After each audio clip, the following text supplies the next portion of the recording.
Lithium is not going to solve the world's energy storage problems. Lead is not going to solve the world's energy storage problems. Flow batteries and any other technology are not going to by themselves. So it's going to take a concerted effort across a variety of different chemistries and platforms to do that. And I think we're really positioned well to do so. The Industrial Sage Executive Series, sharing the stories behind game-changing executives, their organizations, and insights into today's industry challenges. Well, hello and welcome to today's Industrial Sage Executive Series. I am joined by Mr. Tim Vargo, who is the CEO of Stryten Energy. Tim, thank you so much for joining me on the Executive Series. Great to see you again, Danny. Well, I'm excited to jump into this. For those who aren't familiar with Stryten, Stryten Energy, tell me a little bit about who you guys are, what you do. Sure, happy to do so. So Stryten Energy is a company that has 13 different manufacturing plants in North America, in the United States, over 2 million square feet. We supply a variety of energy storage needs across several different platforms. So we have multiple chemistries, solving multiple problems, and really excited about our future given all the challenges we're having with energy storage today. There's certainly a lot of challenges. So that's for sure. I think you guys have a lot of work cut out for you, but a lot of great opportunities. Yeah. Let's talk a little bit about, we can kind of go into a little bit of the pandemic. What I think is interesting is just hearing from companies about how things have really altered that future for you. Some it's completely changed it, some we're still the same. Sure. What was that effect for Stryten? Well, you know, our company is one of the essential manufacturing companies in the infrastructure of our company for both the military and stored energy. So our plants never closed. Our plants were open every single day from the beginning of the pandemic until now. So we've had virtually no lost work days from a plant perspective. The demand for our products has been exceptional across the board in every segment that we serve. And so our challenges have been through the pandemic twofold. Well, we all had to learn to work from home. That turned out to be a lot easier, I think, than everybody thought. And frankly, it's a little harder to get people back to the office now because everybody likes to work from home, me included. And so I think we're all sensitive, though, to the need to make sure that we're continuing to build the team. You know, communications are, you know, always a little better in person than they are just, you know, how many Zoom calls can you do in a day? Exactly. Yeah. But having said that, our other challenge is just getting a workforce that is robust enough to handle the demand for our products. So like all manufacturers around North America that I'm aware of, we're all short-staffed. We could probably all make more products if we had the employees to staff all the shifts and all the machines that we have. So all of us are accelerating our plans to automate certain functions in the plant. So it's not an automation play that's designed to reduce the number of people we have, but I think we've all kind of recognized we're probably not going to get too many more people, yet our demand is very robust. So we've got to figure out a way how to automate and use the people that we have to make more products. So that's pretty exciting stuff. In addition to the products that we're making have huge demand and a really bright future. So yeah, absolutely. You know, let's talk a little bit about the bright future too. One of the things is that, you know, this whole idea of going with net zero carbon emissions by 2035. You know, what is sort of Stryten's role in that and sort of your, I guess, stance on it? Sure. So, you know, I'm going to focus just on the United States. Our plants are all located in the United States. We have a very tight supply chain centric in the United States. We get very few products from China at all. A few electrical components that are also available from other parts of the world. We do get some supply out of Europe for our lithium blocks, but we're in the process of bringing that all in-house in North America. You know, it's our ambition to provide a stable stream of energy solutions that are manufactured in the United States. And we're really positioned well to do that with that 2 million square feet of manufacturing that we have, and with the knowledge that we have, the deep engineering and manufacturing and design knowledge we have of energy storage. So that's going to play a key role in the whole goal for 2035. That will not be possible without a concerted effort by a lot of manufacturers across a variety of different chemistries and solutions to provide that energy storage. Because one solution, lithium, is not going to solve the world's energy storage problems. Lead is not going to solve the world's energy storage problems. Flow batteries and any other technology are not going to by themselves. So it's going to take a concerted effort across a variety of different chemistries and platforms to do that.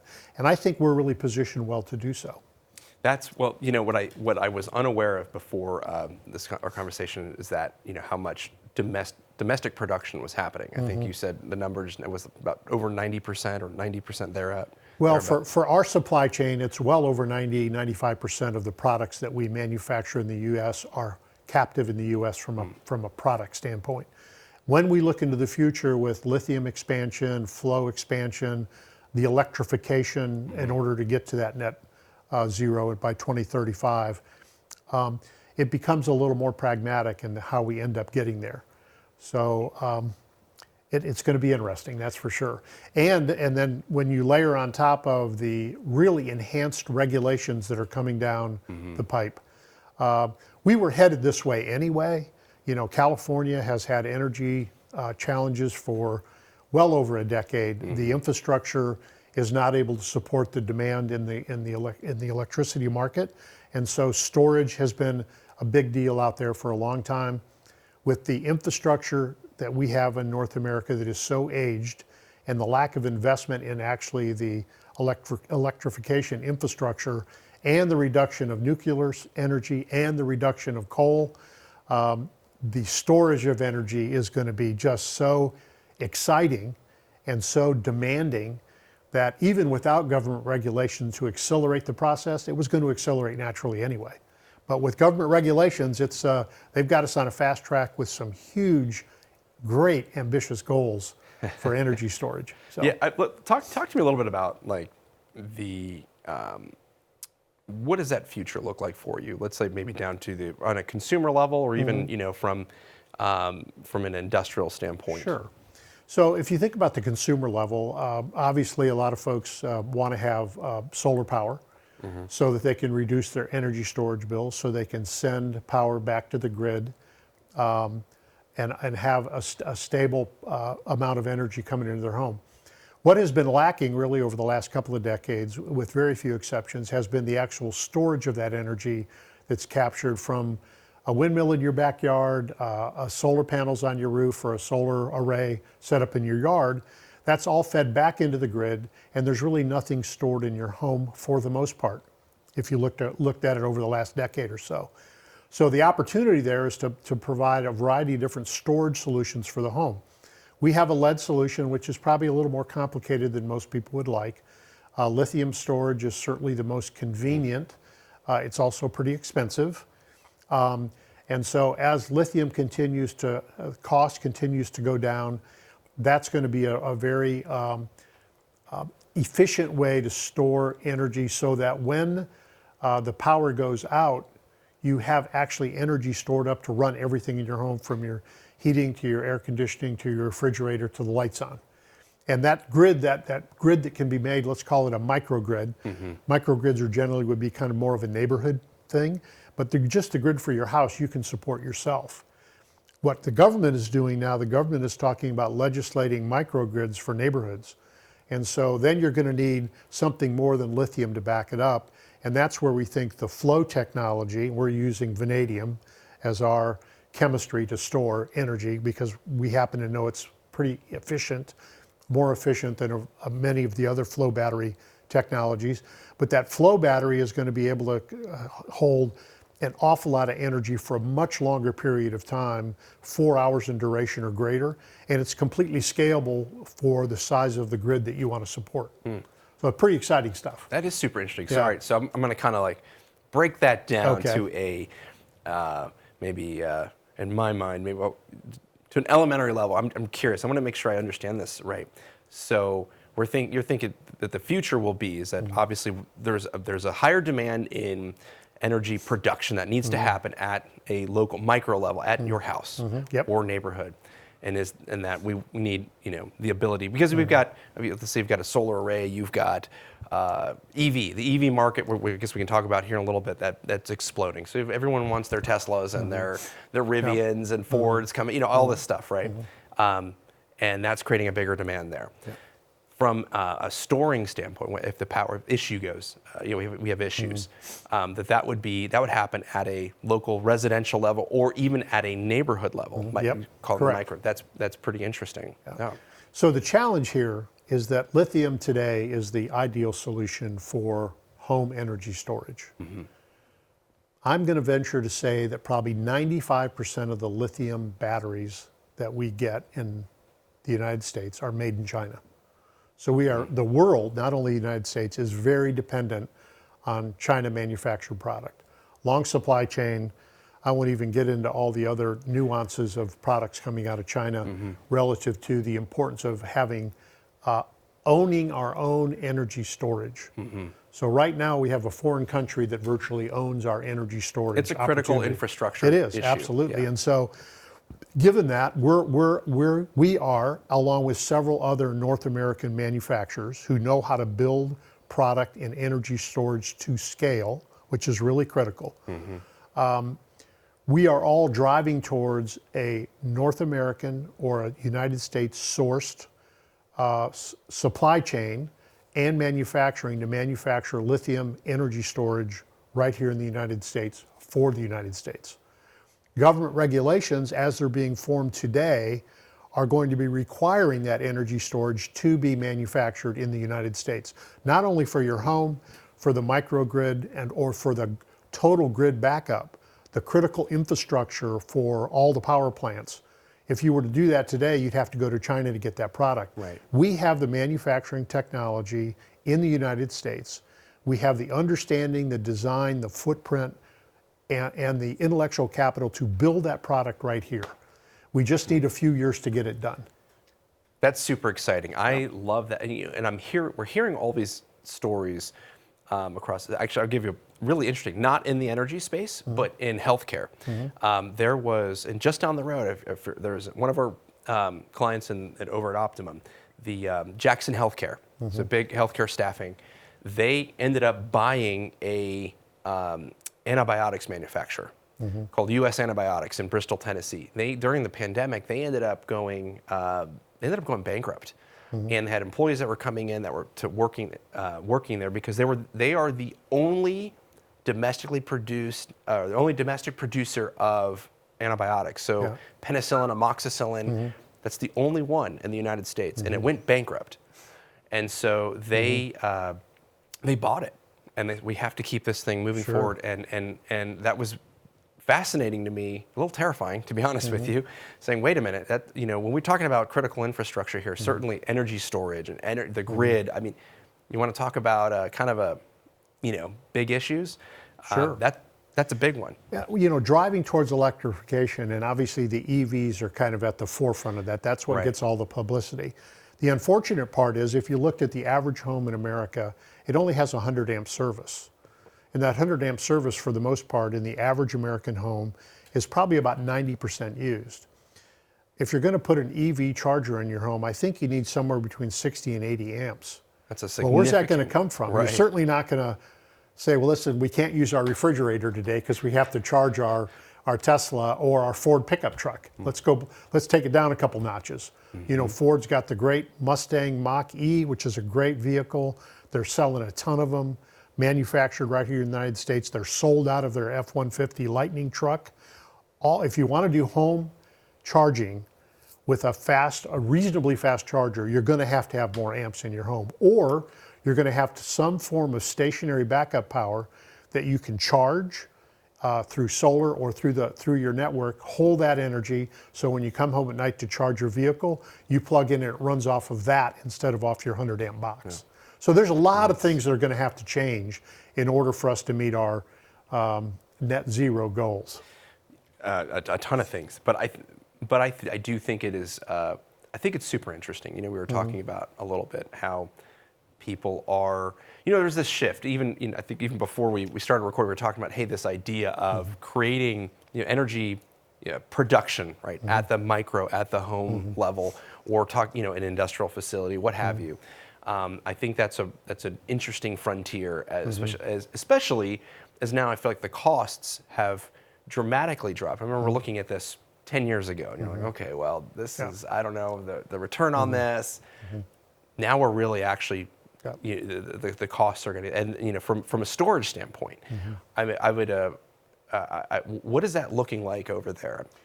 So lithium has dropped dramatically in the cost per kilowatt hour, which is how I think businesses around the world look at it, cost per kilowatt hour. It's still expensive. It's a lot more expensive than traditional energy storage. Let's just use lead acid for a minute. So, we have our lead acid batteries in data centers around the world, storing energy for if the grid happens to have a little hiccup, you lose power for a little bit. Our batteries can pick up the delivery of electricity. That's been tried and true for decades. It just really works well, and it's really cheap. Lithium hasn't gotten there yet from a cost yet, but it is a lot more compact. It has a better charging cycle, and there's virtually no maintenance to it. So on the lead side, we're working with a variety of different government agencies to try to improve and enhance the technology that's being applied to lead acid battery manufacturing. So we think we've got considerable upside there to get it more competitive with lithium. There's some other chemistries that are being used that are also pretty exciting, that are manufactured. The batteries are kind of manufactured in the same way, but they just don't use lead. And so nickel zinc would be an example. So instead of using lead, they use nickel and zinc. They make a battery that just looks like a regular battery, only it has better characteristics for storage and charging. And so gas is less. You don't have to worry about it being in your house. One of the challenges with lithium that you've seen in the news, where your Tesla catches fire and burns to the ground, the fire department can't put it out. So let's just put that battery in your house. Little concerning for a lot of people, okay? And so our understanding of that is pretty implicit, because we're in the energy storage business. It's pretty hard to catch a lead acid battery on fire. It's like the safest thing you can do. So where we were heading with our lithium drive to find, develop, and manufacture those products in the United States, we bought a great little boutique company up in Canada, and they have the intellectual property that has lithium with significantly reduced exposure to explosion and fire. All right. So between a enhanced battery management system that controls the electricity going out and electricity going in an absolute way, the technology that they've developed that we now own and are trying to commercialize for things like home energy storage, is the dramatically reduced flammability of that lithium that everybody talks about as being so flammable. So again, applying what we know how to do from an energy storage standpoint, getting the right IP to be able to develop that. This happened to be for military application, so it's very usable and can be made a lot more cost efficient if you don't have to do these certain things that the government requires you to do for military applications. We see a huge opportunity there for us to supply a lithium product for the home that's safer than anything that's on the market today. It's going to take us a couple of years to get there, but it's going to take everybody else a couple of years or longer. So we're going to have that, again, manufactured right here in the United States with products from the United States, or in some cases, perhaps products from NATO-related countries with lithium. So I think that's just, I love we're hearing more stories that we're saying, of more insourcing, more companies saying, switching supply chain, saying, hey, we want more domestic production, and I love it, and I think it's awesome. I'm curious, let's talk about labor a little bit for a second. And obviously, you mentioned before, there's some serious issues, but it's forcing, kind of pushing a little bit more of investing into automation. How much of that was happening, I would say, I guess before the pandemic versus obviously the pandemic kind of shone a light, like okay, you know, and that created some interesting opportunities. And obviously a lot of companies were looking at automation, but maybe that was on, you know, on the pecking order. That was okay. That's a nice to have, not necessarily got to have.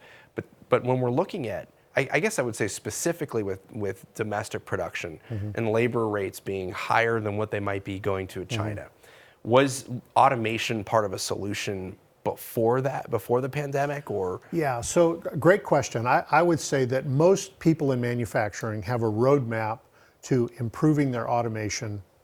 Although the labor issue has been really acute during the whole COVID 2 years, it was a problem before. Sure. Yeah. And so it really depends on what industry you're in. Right. If you look at automotive manufacturing, for example, where there's a lot of risk for injury because you're moving a lot of heavy items, automation has been a key to that for a long time. The wages that the car manufacturers pay their workforce is considerably higher, so automation became a cheaper way to do that. You know, your robot never takes a day off. You know, they don't leave for the first day of hunting season and all the other things that we all talk about in manufacturing. And so it really depends on your own business, but everybody has been working on automation, and it just got up a couple of notches here in the last couple of years. Yeah. Okay. Yeah. No, it's been super interesting, and I think it's opening up all these other opportunities for companies that maybe didn't have the same roadmap that you have, and which I think that's really exciting, because I again appreciate that domestic production. Not wanting to get too sideways, but you know, a lot of those robots aren't made here either, and a lot of those circuit boards aren't made here either. Good point. And so, you know, the big announcement about Intel and their huge manufacturing effort to begin making things here in North America again, in the United States again, is critical to that whole robotic supply chain as well, because we need to be making that here. We shouldn't be depending on somebody overseas making that product for us. So it's a complicated problem, but there are great solutions. Absolutely. Let now go a little bit more on EV. You know, we talked about some of the challenges and the impacts that's happening. I would say challenges, but also opportunities with that. And I'm curious from a when you obviously we were talking about Ford, and you know, I've always from an automotive standpoint, but there's also so many other applications. One of the areas that I'm fascinated in for multiple reasons, because I'm a pilot, but that's one, is actually in the aviation space. But when it comes to maybe like drones or UAVs, in the parcel space, parcel and packaging, so a lot of FedEx and you know, a lot of part of the, and I'll throw a little, you know, part of the Industries of the Future initiative that we'll be launching here soon. One of the episodes we talk about that space, and one of the former, I guess one of the looking at in the future of the industry, drone delivery actually was one, and that's one that keeps coming up. Obviously, that's incredibly battery dependent. Yes, it is. And not to mention, there's a lot of other issues with weather and whatnot. But I'm curious from your standpoint, from a technology standpoint, how, that and then maybe even deeper aviation, as we're looking at some of these electric that are carrying passengers and larger cargo than just a package that's this big. Have we arrived? You know, I think from a package standpoint, you know, an unmanned drone to do a variety of different things, whether it's a military use application is clearly an unmanned drone, whether it's a drone that you put out in the field with sensors on it to determine where the enemy is, or whether it's a drone in flight. There are a lot of different kind of drones that the military is using, all using lithium technology. Again, challenge to find the product made here. So there are a couple of U.S. manufacturers, competitors of ours, who have been in that for a long time, and they do a great job. So they've got a nice little head start, very compact, okay? Different than an EV, for example. So, and clearly different than aviation. So, you know, you've seen, if you're an aviation buff, you know how long it takes for the government to approve something.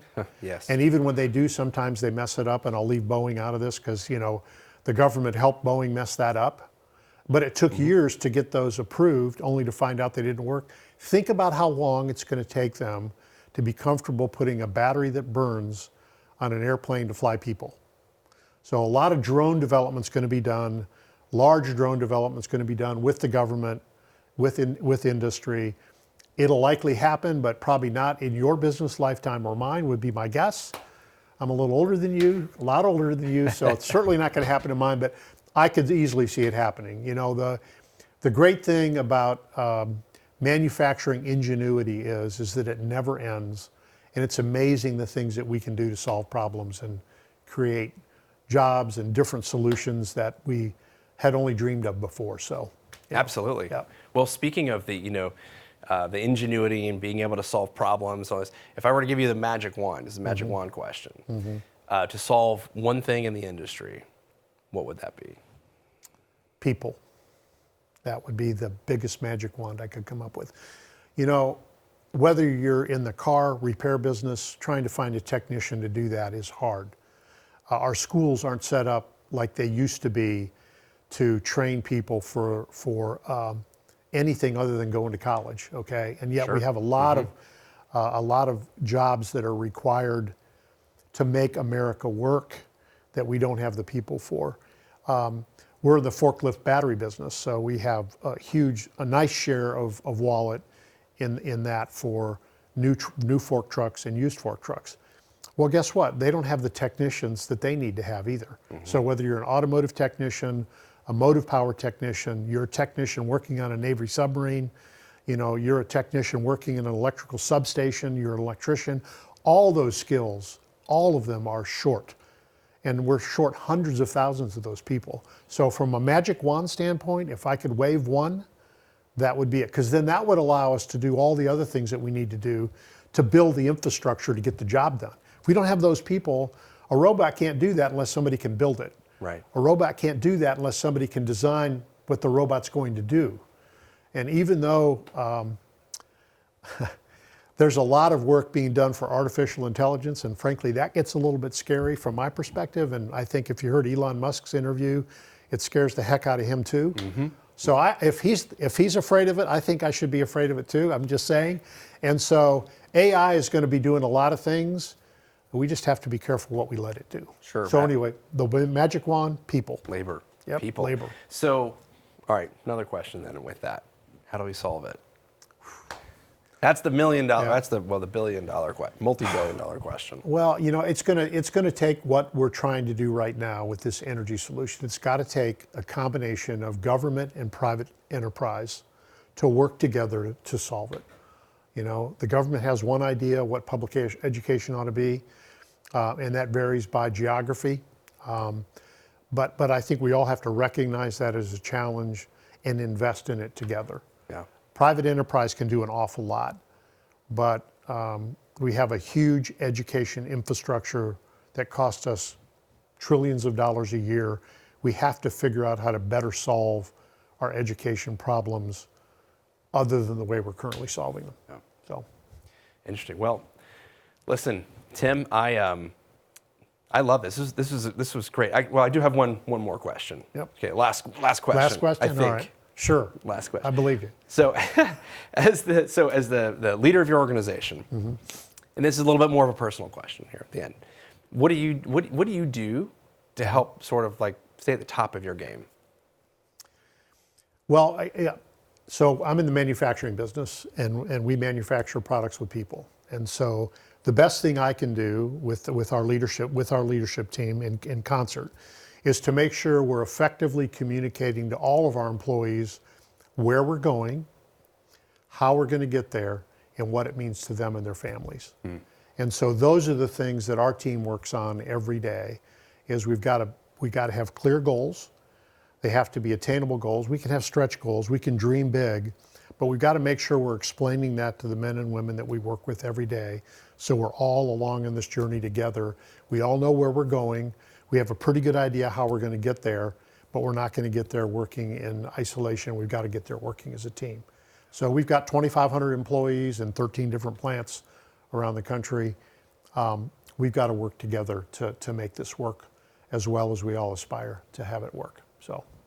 Awesome. Well, Tim, thank you so much for joining me today on the executive series of fascinating conversation. I know I threw some, curveball questions there, but I appreciate it. Yeah. Danny, it's my pleasure. I really enjoy doing this with you. I like what Industrial Sage does here, and we're happy to participate anytime. So thank you. Oh, my pleasure. So if anyone wants to learn more about you guys, they can go to, I've got the website here. Yep. It's Stryten.com. Yep. and learn about all the innovations and just, you guys have a really fascinating story. Just thank you for all the work that you're doing.